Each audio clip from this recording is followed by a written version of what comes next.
Hi, I'm Tom. This is Lucy, and this is Kitty Help Desk.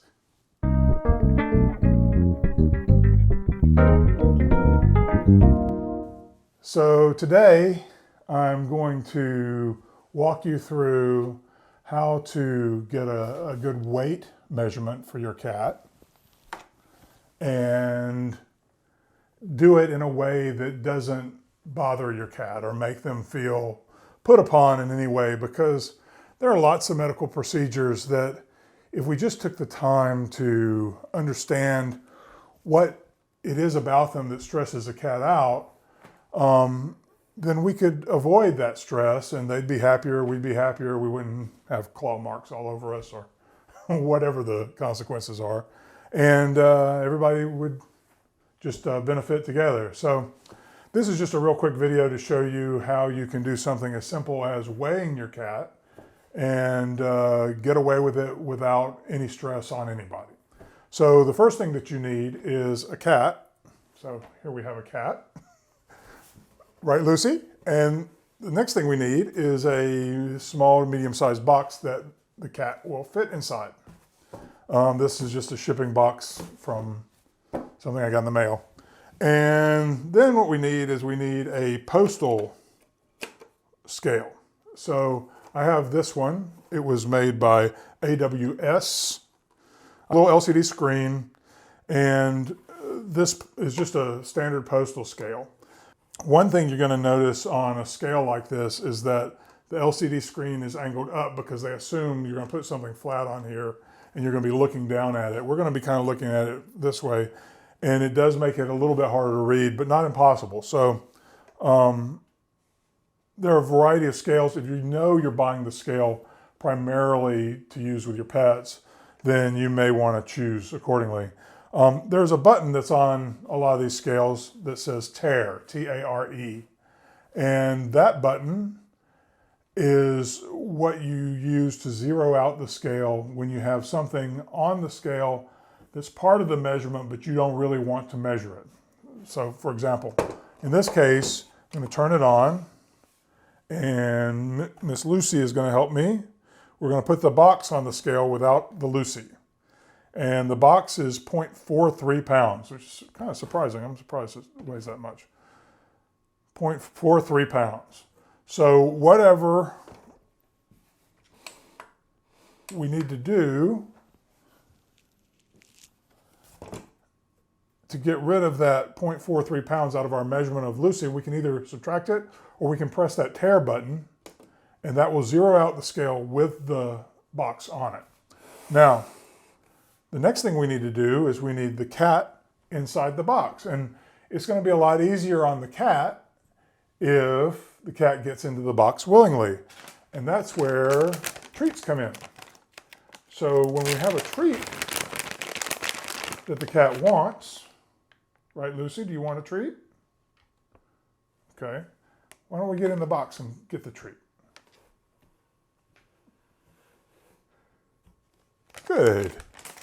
And now what we're going to do is we're just going to pick up the box and the cat, and we're going to put them both on the scale.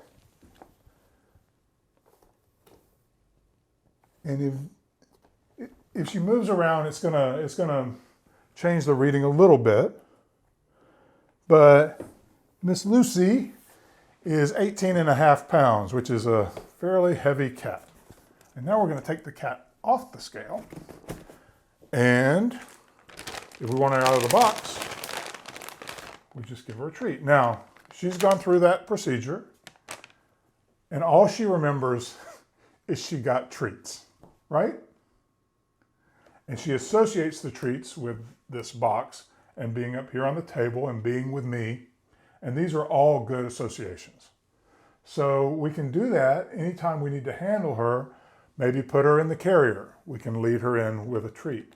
Maybe if we need her to go to a particular spot and she doesn't particularly show any inclination to follow our lead there, we can use a treat because that makes her want to go places. It changes, at the same time, it changes her emotional basis. It changes how she's feeling.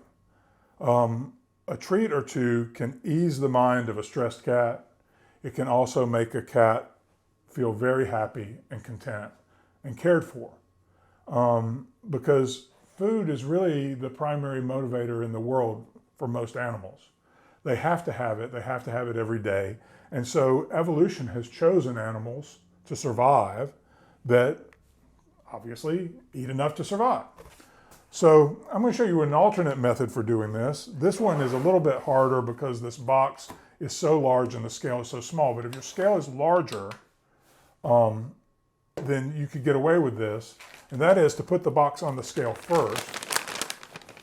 And then we put the treat inside the box. Now we want to support the box. Can you get in there? It's right here. Can you see it?